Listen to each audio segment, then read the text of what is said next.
Warning against adultery. Son, do what your father tells you and never forget what your mother taught you.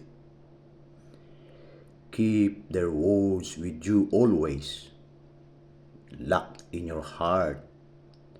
Their teaching will lead you when you travel, protect you at night, and advise you during the day. Their instruction are a shining light. Their correction can teach you how to live.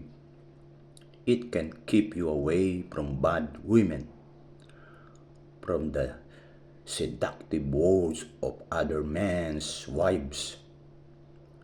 Don't be tempted by their beauty. Don't be trapped by their flirting eyes.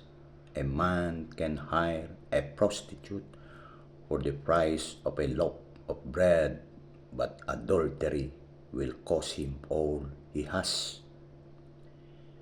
Can you carry fire against your chest without burning your clothes? Can you walk on hot coals without burning your feet?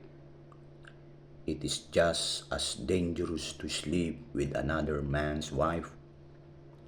Whoever does it will suffer. People don't despise a thief if he steals food when he is hungry. Yet, if he is caught, he must pay back 7 times more. He must give up everything he has.